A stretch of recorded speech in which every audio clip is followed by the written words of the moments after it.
Hello everyone, I am again here before you all with another story from our series. I hope you are doing well. So keep it up, you are doing very good. बस comment नहीं कर रहे हैं बहुत सारे बच्चे, जिससे मुझे पता ही नहीं चल पा रहा है कि उनको समझ आ रहा है कि नहीं आ रहा है. सो सबको कमेंट करना है, मैं फिर से बोल रही हूँ. And make sure you have notebook and pen with you so you can write the word meaning. Okay, so the name of the story is good deeds. Good का मतलब तो शायद नहीं, आई एम श्योर सबको पता होगा. क्या होता है गुड का मतलब? अच्छा. और डीड्स का मतलब होता है काम या फिर कर्म. सो इसका मतलब क्या हो गया? अच्छे कर्म. अब जल्दी से मुझे कमेंट में बता दो कि इन दोनों में से कौन सा नाउन है और कौन सा एडजेक्टिव. सब कर लेंगे? इजी. ओके, आगे बढ़ते हैं हम अपनी स्टोरी पे. Rahul, a young professional, noticed his colleague Mrs. Kumar struggling to make ends meet. He learned she was working multiple jobs to support her ill husband and 2 children. Moved by her dedication, Rahul started anonymously helping her with groceries and household chores. One day, Mrs. Kumar's husband required urgent medical attention. Rahul volunteered to drive them to the hospital and even helped cover some medical expenses. Inspired by Rahul's kindness, their office colleagues began pitching in to support the family. As Mrs. Kumar's husband recovered, she returned to work with renewed hope. Rahul's selfless acts sparked a chain reaction of good deeds, transforming their workplace into a supportive community. His kindness reminded everyone that even small gestures can profoundly impact lives, fostering a culture of compassion and empathy. Okay, so it was our story. Now let's understand it briefly.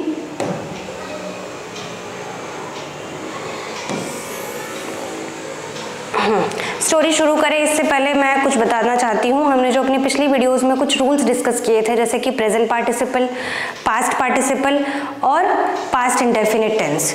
Main हमने 3 यही notice किए थे.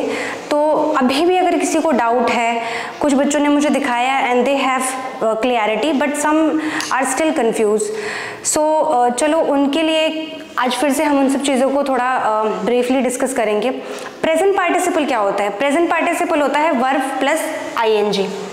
Okay, verb plus ING. लेकिन कब होगा वो present participle? Present participle वो तब होगा जब उसके साथ में कोई हेल्पिंग वर्ब नहीं होगी. हेल्पिंग वर्ब जैसे इज एम आर और वॉज वर्ब.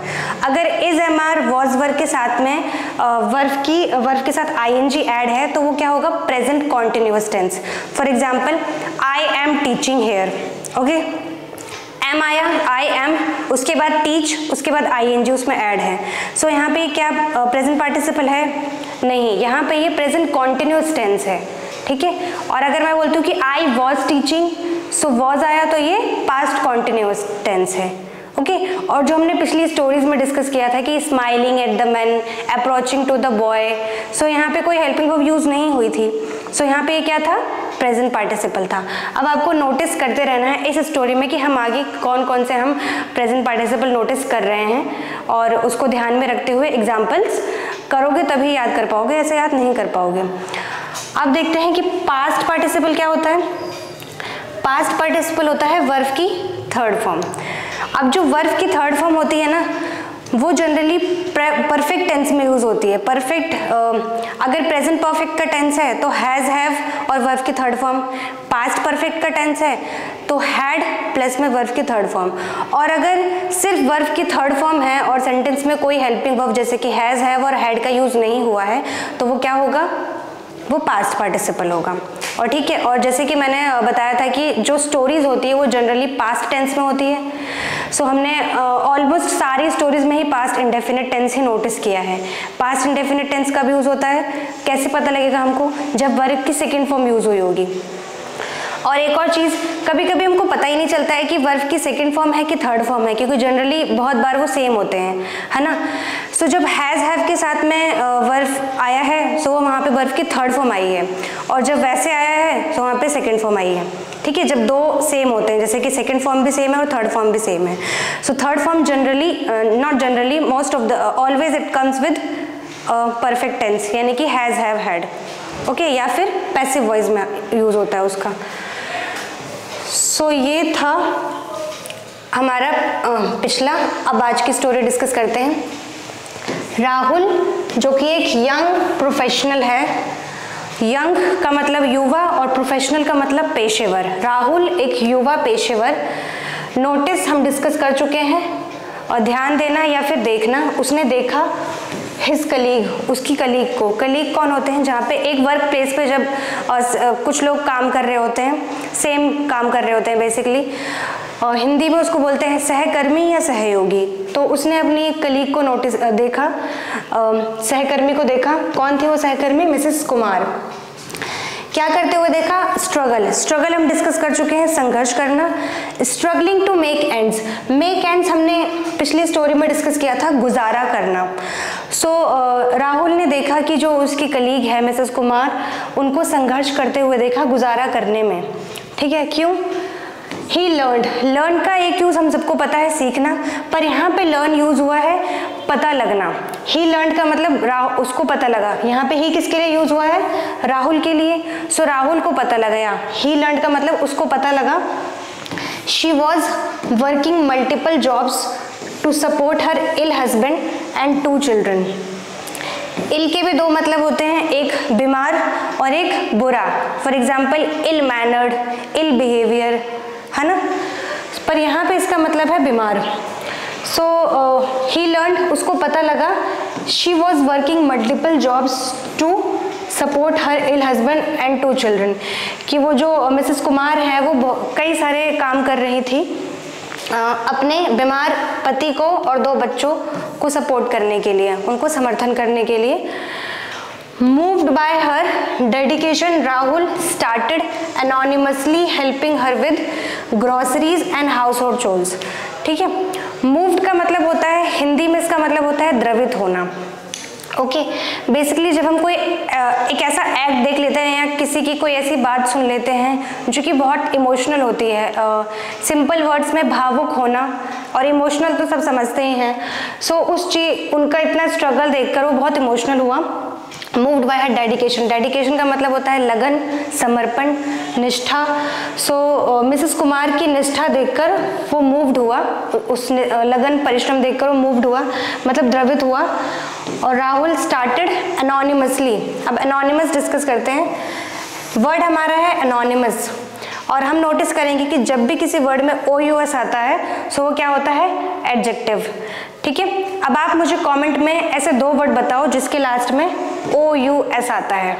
ठीक है, सो ये हमारा एडजेक्टिव है। एडजेक्टिव में हमने ly ऐड किया है, क्या बना? एडवर्ब। यस, एडजेक्टिव में ly ऐड करने पे एडवर्ब बनता है, हमने अपनी पिछली वीडियो में डिस्कस किया था। सो इसका मतलब होता है गुमनाम रूप से। राहुल ने गुमनाम रूप से मदद करना, helping her with groceries. Ration, grocery का मतलब होता है राशन या किराने का सामान। हाउस होल्ड चोर्स का मतलब होता है घर के काम, मतलब राशन में और घर के कामों में मदद की। ठीक है, सो दिस इज ऑल। आगे देखते हैं। One day Mrs Kumar's husband required urgent medical attention. एक दिन मिसेस कुमार के हस्बैंड को, यानी उनके पति को ज़रूरत पड़ी अर्जेंट मेडिकल अटेंशन। अर्जेंट का मतलब होता है शीघ्र, तुरंत, जल्द और तत्काल। और मेडिकल का मतलब जो कि मेडिसिन से रिलेटेड हो, दवाइयों से रिलेटेड हो, और हिंदी में इसका मतलब होता है चिकित्सा।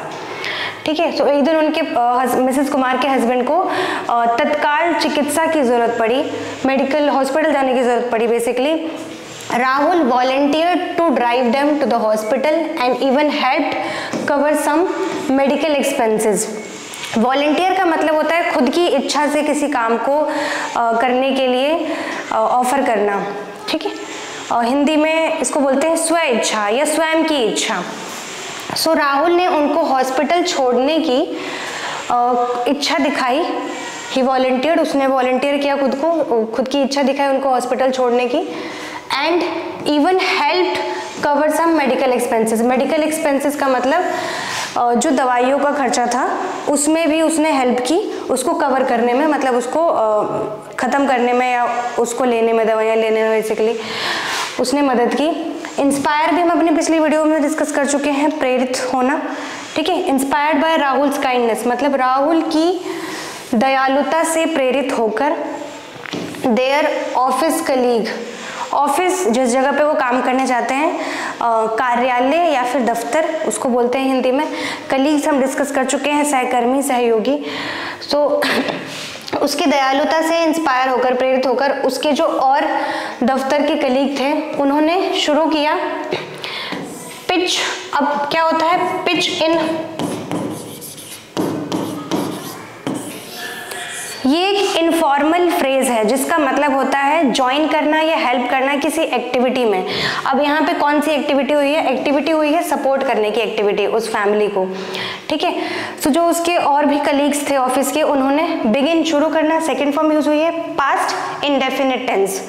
ये मैं बार बार रिपीट करती हूँ वैभव कि जब भी वर्ब का सेकेंड फॉर्म यूज होता है तो क्या होता है? Past indefinite tense. अब इसकी एग्जाम्पल्स खुद से सोचा करो और ट्राई किया करो कि कुछ नए एग्जाम्पल्स बनाओ ताकि आप इस वर्ड को याद रख सको और इस कॉन्सेप्ट को याद रख सको कि जब वर्ब की सेकंड फॉर्म यूज होती है तो वहाँ पे टेंस कौन सा होता है? Past indefinite. तो उन्होंने शुरू किया ज्वाइन करने में, क्या उस फैमिली के सपोर्ट में कंट्रीब्यूट किया, बेसिकली ज्वाइन किया, हेल्प की। As Mrs Kumar's husband recovered, और जैसे ही मिसेस कुमार के पति ठीक हुए, स्वस्थ हुए, she returned to work with renewed hope, वो उस जॉब पर, उस काम पर वापस आई, अपने ऑफिस वापस आई विद रिन्यूड होप। रिन्यूड का मतलब क्या होता है? नए किए हुए होप के साथ, एक नई उम्मीद के साथ, ठीक है। So it is this. आगे बढ़ते हैं।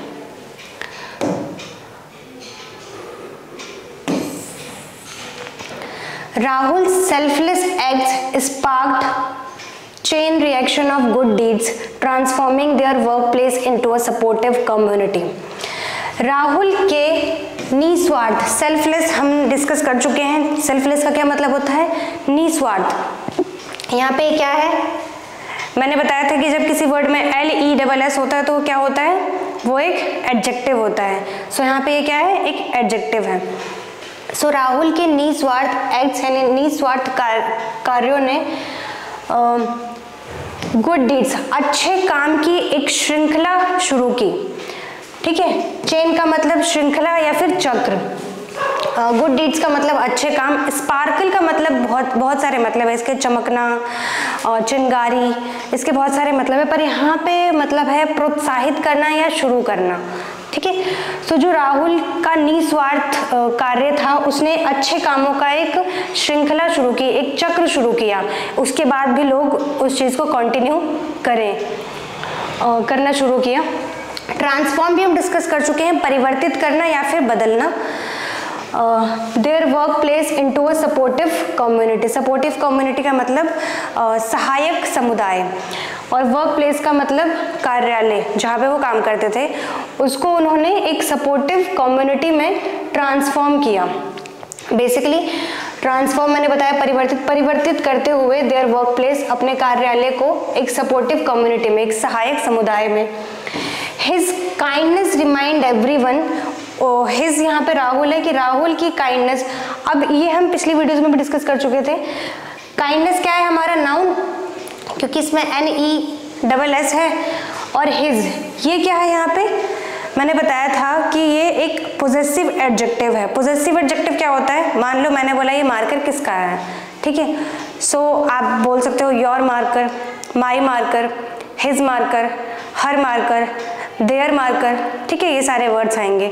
सो ये सारे जो वर्ड्स हैं ना, इनको बोलते हैं पोजेसिव एडजेक्टिव। पोजेसिव का मतलब रिलेशनशिप, पोजेसिव एडजेक्टिव का मतलब ही होता है रिलेशनशिप शो करना या फिर ऑनरशिप शो करना। किस पे? नाउन पे। सो यहाँ पे है हिज काइंडनेस। सो काइंडनेस से रिलेशन शो कर रहा है हिज यहाँ पे कौन है? राहुल, कि उसकी दयालुता ने सबको याद दिलाया। इवन स्मॉल जेस्चर्स, जेस्चर्स का मतलब होता है संकेत या फिर इशारा, कि छोटे छोटे संकेत भी, प्रोफाउंड का मतलब होता है गहराई से, प्रोफाउंडली है यहाँ पे, ये एडवर्ब है यहाँ पे एक, ठीक है। सो गहराई से हमारे जीवन पर प्रभाव डालते हैं, छोटे संकेत भी हमारे जीवन पर गहराई से प्रभाव डालते हैं।